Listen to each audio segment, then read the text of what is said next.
Irmãos, nós vamos ler a palavra do nosso Deus, que se encontra...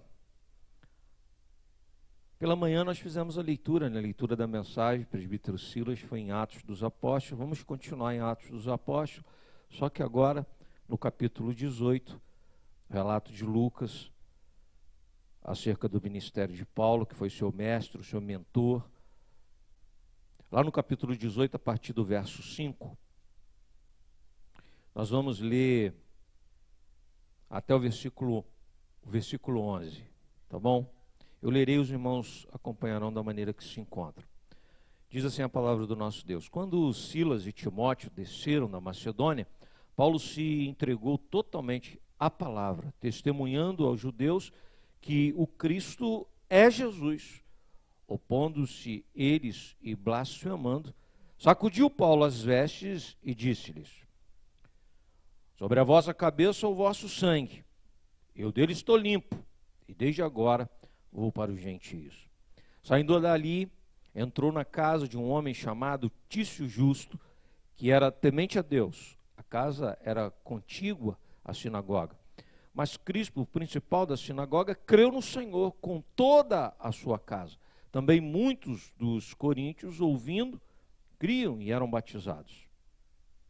Teve Paulo durante a noite uma visão em que o Senhor lhe disse: não temas, pelo contrário, fala e não te cales, porquanto eu estou contigo, e ninguém ousará fazer-te mal, pois tenho muito povo nesta cidade. E ali permaneceu 1 ano e 6 meses, ensinando entre eles a palavra de Deus. Senhor nosso Deus, agora nesse momento, Senhor, nós recorremos a Ti mais uma vez, te pedindo que Tu, Senhor, esteja lançando luz sobre o nosso entendimento, que Teu Espírito Santo nos esclareça acerca da Tua vontade. É a oração que nós fazemos em nome de Jesus. Amém, Senhor. Amém. Irmãos, Paulo, ele estava em Corinto, não é? Sai de Atenas e vai para Corinto, e aquela sociedade, uma sociedade de cultura grega, né? Com um pacote inteiro de religião, né? de filosofia, tudo aquilo, mas um homem muito capacitado pelo Senhor para estar naquele lugar. Ou seja, o Senhor nos coloca no lugar onde nós temos a condição de gerarmos bons frutos, e esse é o caso de Paulo. Paulo estava num lugar e ele era capacitado para que naquele lugar ele desse bons frutos. Não era um lugar fácil para se trabalhar. Eu gostaria de dizer para os irmãos que aquele lugar era o lugar destinado para o operar de Paulo. No decorrer de toda a sua vida, ele foi trabalhado pelo Senhor para chegar nessa condição. E o interessante, antes do encontro com Cristo Jesus, toda a sua história, toda a sua trajetória de vida nas mãos do Senhor, para a gente entender a soberania de Deus. Não começa naquele momento em que Jesus se mostra e se revela a ele. Não. Na realidade, toda a vida de Paulo, tudo que ele aprendeu, a pessoa que ele era, não é? A sua condição como cidadão romano, um homem letrado, um homem conhecedor de filosofia, um príncipe dos judeus, conhecedor do Antigo Testamento, uma mente capaz de dialogar com o seu tempo. Essa era a condição de Paulo. Quer dizer, esse homem foi trabalhado muito antes. Por quê? Porque sempre pertenceu, porque sempre foi do Senhor. Ele vai descobrir no dia que o Senhor vai ao encontro dele. Mas sempre foi, sempre pertenceu. Eu sempre falo, Deus não trabalha com improviso, sabe? Chega uma hora, a gente precisa, vai buscar. Quem busca? Vai ali. Não. Tudo vai sendo trabalhado, tudo vai sendo encaminhado, tudo vai acontecendo, e tudo gestado pelo Senhor, para que no momento certo possa acontecer segundo a sua soberana vontade. Isso é bonito, isso é maravilhoso. E quando ele chega àquela cidade, ele encontra ali algumas dificuldades, né? Mas ele, diante das dificuldades, Paulo nunca esmoreceu. ele sempre entendeu o chamado dele, ele sempre compreendeu a missão, e por isso não eram as circunstâncias que ditavam o seu modo de agir, a obra que ele era responsável e comprometido para realizar. Não. Aqui, sem recursos financeiros, ele chega. Mas diz o texto que logo ele encontra alguns companheiros, no caso Priscila e Áquila, e ele vai morar com esse pessoal, não é? E ali eles trabalhavam juntos. E o que eles faziam? Eles confeccionavam tendas, e Paulo vai confeccionar tendas. Esse homem intelectual, esse homem capaz, esse homem que conversava, dialogava com os filósofos daquele tempo, né?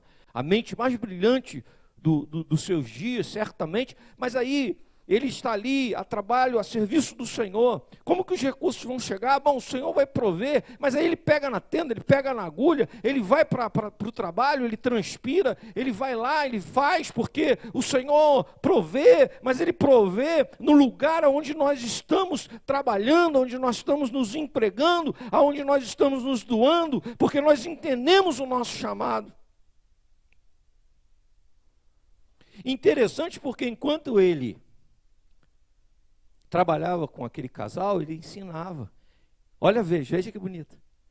Muitas vezes quando a gente está passando por dificuldade, como a nossa irmã ministrou durante o louvor, a gente se distrai e perde o foco, né? Tipo assim, poxa, me lamentando, era príncipe dos judeus, poxa.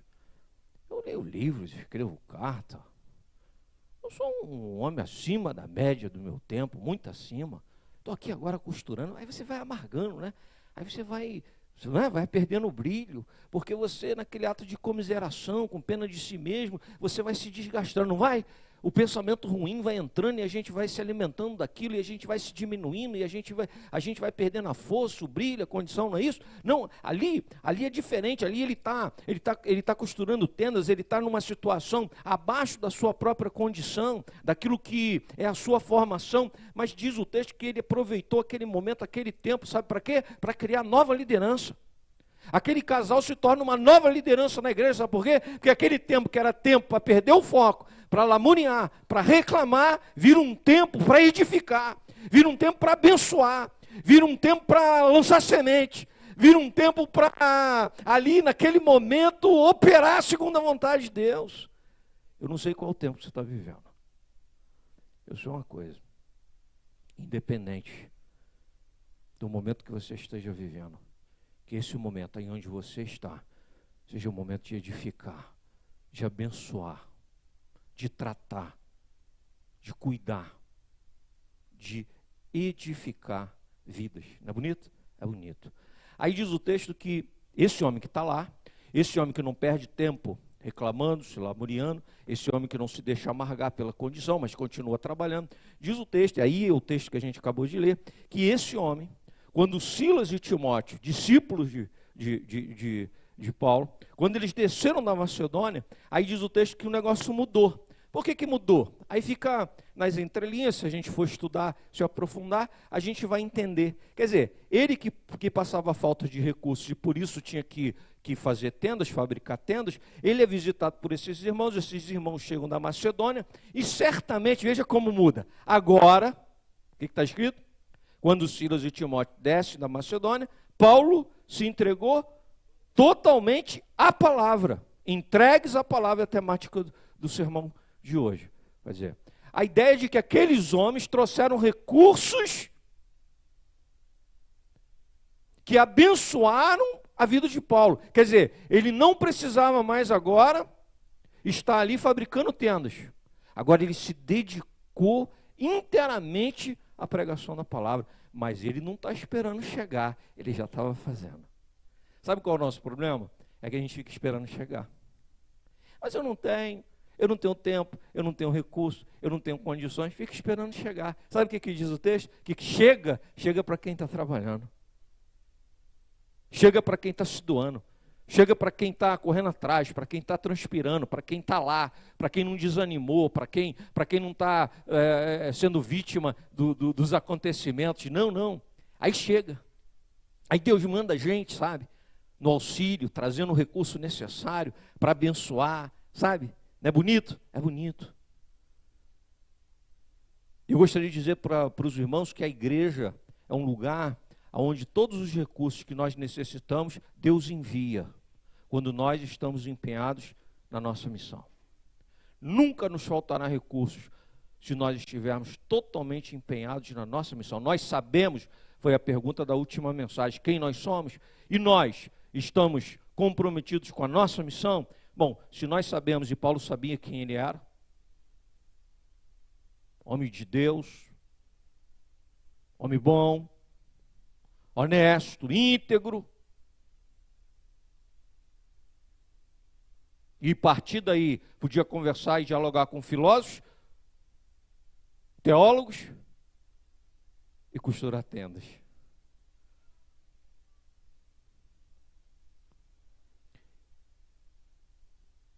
E comprometido com a sua missão, com aquilo que Deus chamou para fazer. Aí Deus nutre, aí Deus dá a condição. Aí chegou a condição, os irmãos chegaram, aí agora ele deixa as tendas e agora ele começa a caminhar entregue à palavra, acraseado, né? A palavra. Testemunhando aos judeus que o Cristo é Jesus. Essa era a vida dele, era testemunhar. E ele tinha um plano, o plano de Paulo era pregar aos judeus. Chegar nas sinagogas e pregar aos judeus. Era o plano dele. Ele tinha esse plano. Pregar quem? Pregar Jesus Cristo. Aí diz o texto que ele encontrou oposição. Opondo-se eles e blasfemando, sacudiu Paulo as vestes e disse-lhes: sobre a vossa cabeça o vosso sangue. Eu deles estou limpo. Desde agora vou para os gentios. Paulo fica conhecido como o apóstolo aos gentios, quer dizer, aquele que Deus comissionou para pregar aos gentios. Pedro pregou os judeus. Paulo prega aos gentios. É interessante porque ele tem um projeto em mente, ele coloca o projeto em prática, e aí ele descobre dificuldades na caminhada. Bom, aí a estratégia muda. Por quê? Porque ele é guiado por Deus. Ele não é aquela pessoa que está comprometido com o seu coração e com sua vontade. Aquele cara que é teimoso, sabe? Ele botou na cabeça que é isso que ele vai fazer, ele vai dar murro em ponta de faca a vida inteira, porque ele resolveu que só pode ser daquele jeito. O ministério não é dele, o ministério não é meu, a vocação da igreja não pertence à igreja. Quando ele coloca em prática, imediatamente ele observa que não é ali, que ali não é o lugar. Eu vou pregar para os gentios. Ele tem a condição de pregar, ele tem a condição de alcançar aquelas pessoas. É isso que eu vou fazer. Deus está me dando uma outra direção, um outro caminho. Mas tem uma coisa que não muda. O que não muda? O testemunho. O testemunho não muda. Ele com o objetivo de pregar Jesus como Cristo para os judeus. Agora ele vai pregar aos gentios. E ele prega quem? Jesus Cristo. E nós, como igreja, entregues à palavra, precisamos ter essa percepção que nós somos dirigidos por Ele. Nós somos dirigidos por Deus. A estratégia, a maneira, sabe? Aonde nós vamos atuar enquanto missionários que nós somos, bom, isso é com Ele. Não é o que eu penso, o que eu determino, o que eu digo, o que eu acho, o que eu decretei no meu... Está muito isso em moda, decreta aí, pelo amor de Deus, ninguém decreta nada, nós estamos diante de Deus, cale-se diante dele toda a terra, né? Diz o profeta, né?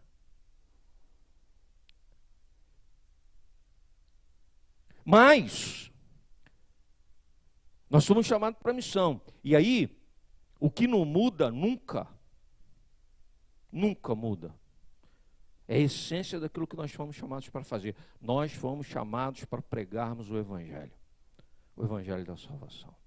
E foi isso que ele fez. Aí diz o texto que ele sai, e aí ele encontra essas pessoas que são daquela cultura, e aí Deus continua operando através dele. Ele entra na casa de um homem chamado Tício Justo, veja o nome, não é nome de judeu.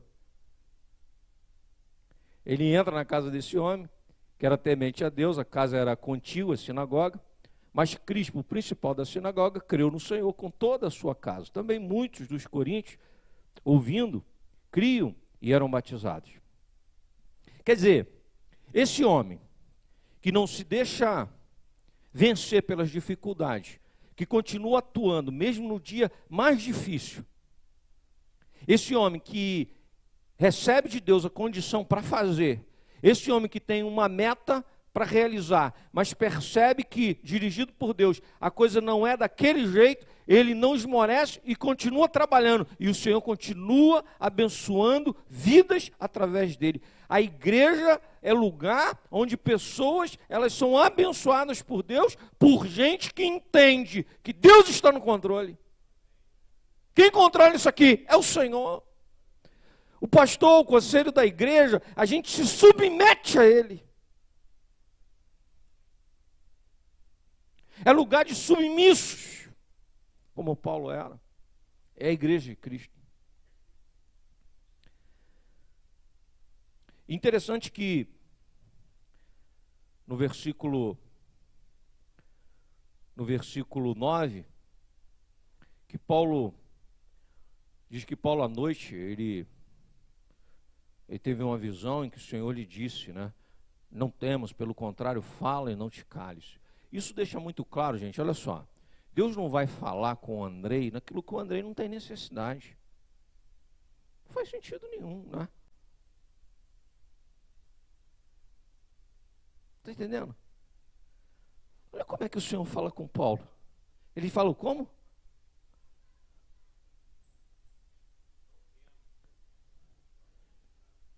Não temas, sabe por quê? Porque havia temor. É a noite, vai se deitar, o coração apertado, comprometido com a missão sim, mas como vai ser? As dificuldades todas diante dele, ele não para, ele avança, mas elas estão lá, mas é um coração humano, como o meu e como o teu. E quando a gente chega à noite, a gente encosta a cabeça no travesseiro, aquilo tudo vem no nosso coração, sabe? A vida, os compromissos, a oposição poderosa diante de nós.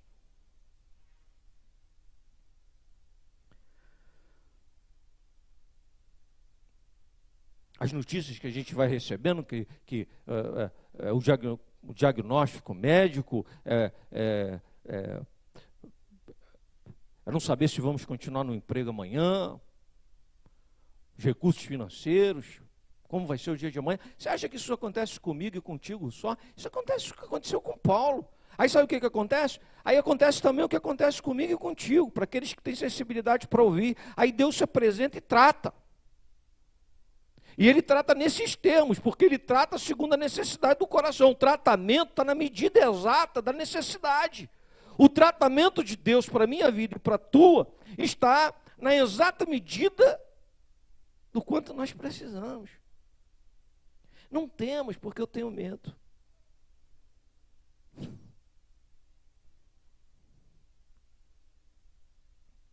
Aí ele diz assim, mas pelo contrário. Por quê? Porque ali o medo, a dúvida, não saber como vai ser amanhã.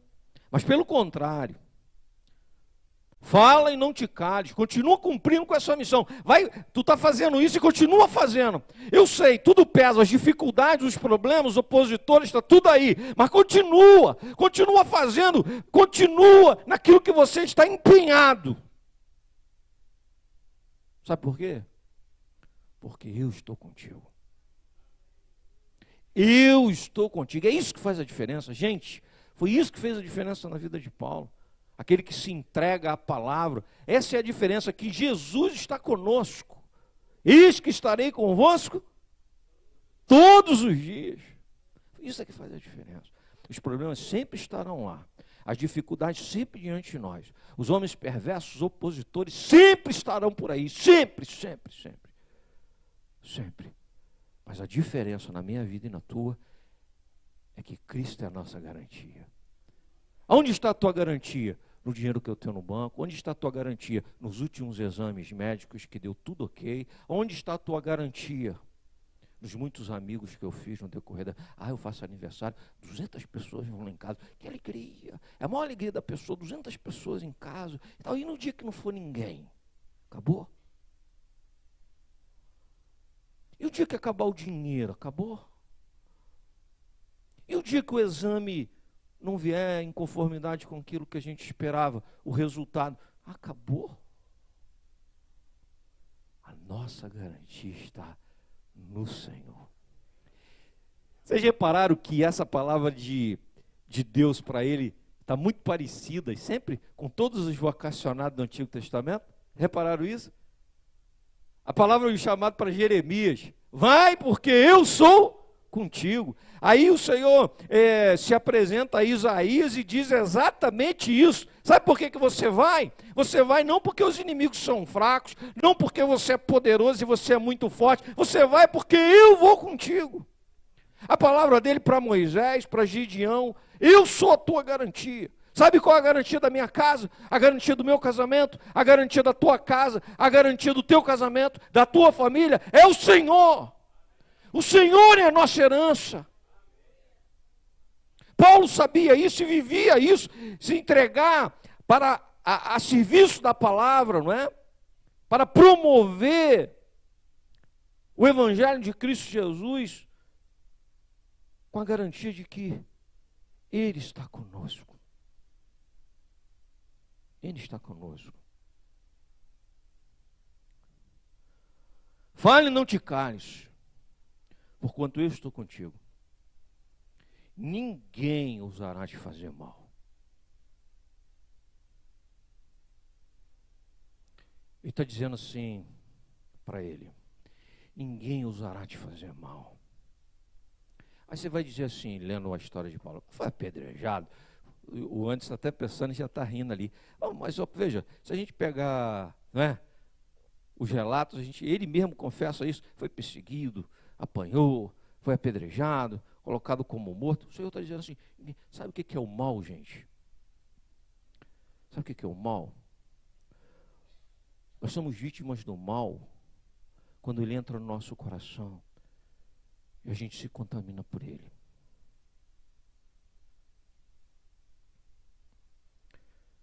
Eu sei que a gente vai citar um filme aqui de super-heróis, isso é bobagem. A gente citasse qualquer outro é ser culto, né? Aí vai de super-herói. Mas o enredo é fantástico do filme do Batman, em que o Coringa queima tudo que é dinheiro. Ele acaba com todos os laços de amizade, porque nada para ele importava. Ele jogou fora todas as oportunidades de se tornar famoso. Ele só queria uma coisa. Ele era a encarnação do mal: perverter o coração do bom.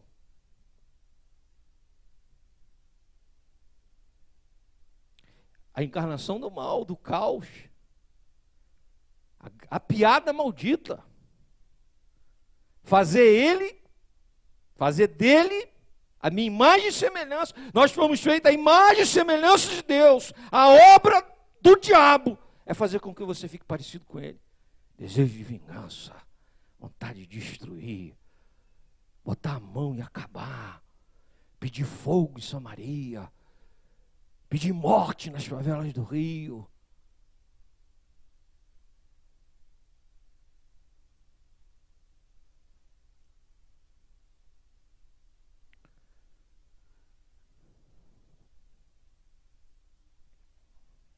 Eu gostaria de dizer para os irmãos que ele está dizendo assim: ninguém ousará te fazer mal.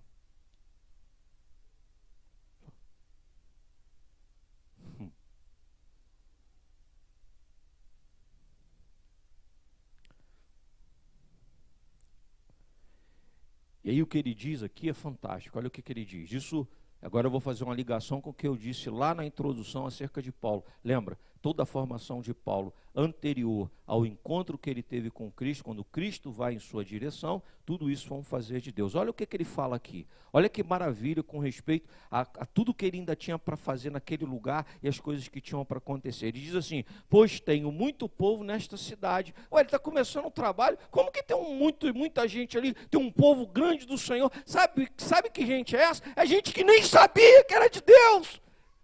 Gente que nem sabia que pertencia ao Senhor. Não sabia. Ele está dizendo assim: eu tenho um monte de gente minha aqui que só vai saber quando ouvir a minha palavra através da tua boca. Isso é tremendo, gente. Quanta gente queimada, quanta gente nos ouvindo pela internet agora, que não sabe que pertence. Não sabe que pertence e sempre pertenceu. E qual é o trabalho da igreja? É abrir os lábios e pregar, porque eles não sabem, mas saberão. E o presbítero Ciro falou isso hoje, né, pela manhã. Não foi? Eles não sabem ainda, mas nós estamos aqui para pregar o Evangelho. E o Espírito Santo vai fazer a obra. E eles que ainda não sabem, serão tocados pelo Espírito Santo.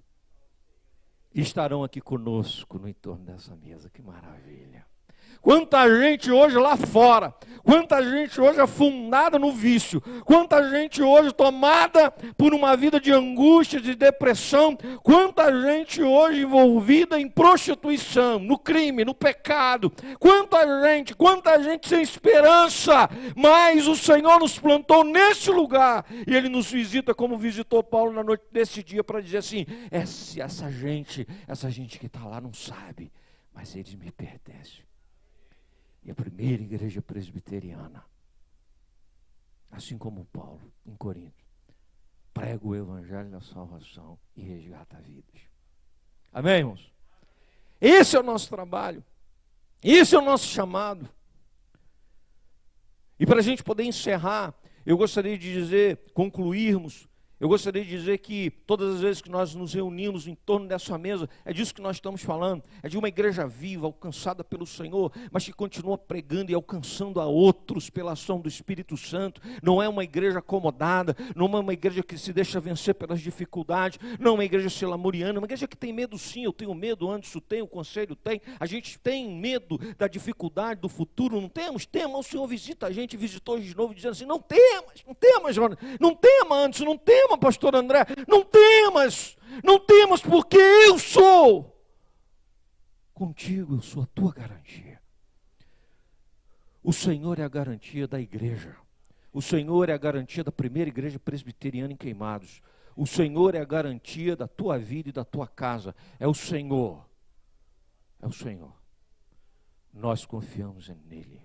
E quando Paulo andava pelas ruas de Corinto, as coisas iam acontecendo. Aqueles que pertencem desde a eternidade, Jonas, eram então despertados pela ação do Espírito Santo. Sabe por quê? Porque tinha um homem nas ruas. Tinha um homem nas ruas. Tinha um homem andando por aquelas ruas.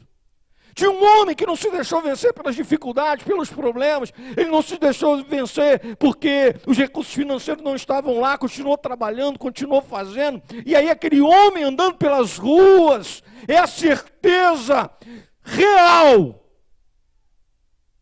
de que por mais que o mundo esteja contaminado pelo mal, há corações que nunca irão se perverter. Nunca irão. Que Deus nos abençoe.